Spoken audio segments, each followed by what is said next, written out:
Imagine waking up one day and realizing you've spent years locked in a prison you never even saw. No bars, no guards, just the sneaky comfort of everyday routine. That's the shocking premise Joseph Jeremiah opens with in his upcoming book, The Prison Called Average. That really hits home for me.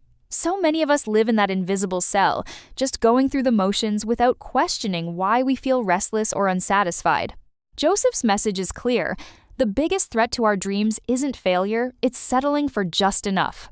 Exactly. And in today's episode, we're diving deep into the heart of Jeremiah's transformational journey. We'll talk about what average really is, how it quietly takes over, and why escaping it matters so much. We'll also break down the forces that keep us stuck like fear, excuses, and comfort, and share practical tools for breaking free. Plus, we'll explore the spiritual side, including how Jeremiah says God calls us to more. Ready to unlock those prison doors? Let's start with why average is so seductive. Jeremiah describes it as comfortable enough to keep us from taking risks, but never truly fulfilling. What do you think makes people settle for less? I think it's that subtle sense of stability. We convince ourselves that stability equals happiness, but really, it just keeps us from feeling the sting of failure. The irony is, average doesn't hurt, it numbs. That's way more dangerous because we stop reaching for what's possible. So true. It's like anesthetic for the soul. And the pain of missed opportunities often only surfaces in those quiet moments when you see someone else living your dream, or when you realize years have slipped by. That realization can be heartbreaking, but Jeremiah suggests it's also a wake-up call, a signal that we're meant for more. It's not just about ambition, but about honoring the purpose we were given. That actually reminds me, Jeremiah talks about naming the bars that keep us inside. Things like fear, excuses, laziness, and negative thinking. Which one do you see trapping people most often? Fear is a big one because it disguises itself as caution. But excuses are right up there too. Sometimes we rationalize staying put, telling ourselves it's not the right time or that we're not ready. Those excuses become reinforced walls. And comfort is the silent guard. It makes risk look foolish, even when the status quo is draining us. I like how Jeremiah emphasizes that these aren't just attitudes, but spiritual forces we need to confront. It's powerful to think of it that way. By identifying those bars, we begin to see how they operate in our daily lives. Awareness is the first step, but then, Jeremiah says, we need to dismantle each one with truth and action. Funny how that sense of purpose often surfaces as a quiet voice one Jeremiah describes, as God reminding us we're not meant for a small life. Have you ever felt that nudge in your own story? Absolutely. There are moments when everything is calm, and suddenly I feel restless, like I'm meant for something bigger. Jeremiah explains that this isn't ego or insecurity, it's a spiritual invitation to step into our destiny.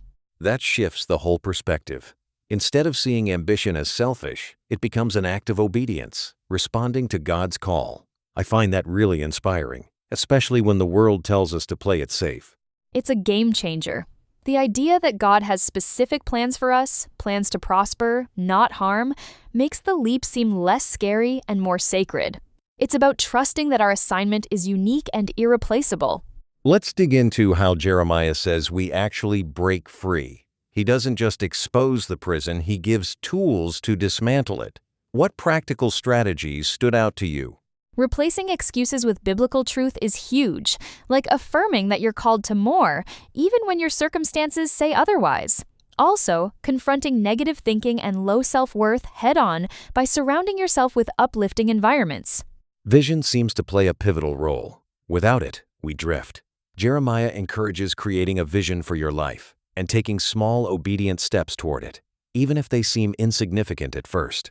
And doing it all with spiritual authority, trusting that God provides the courage to walk out of average and never look back. It's both action and faith, hand in hand.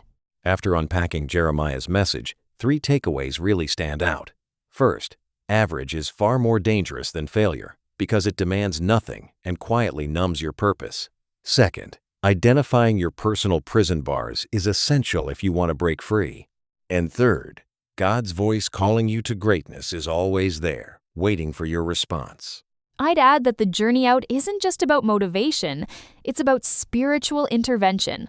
The practical step for listeners today: Take 5 quiet minutes and honestly name one area of your life where you've settled.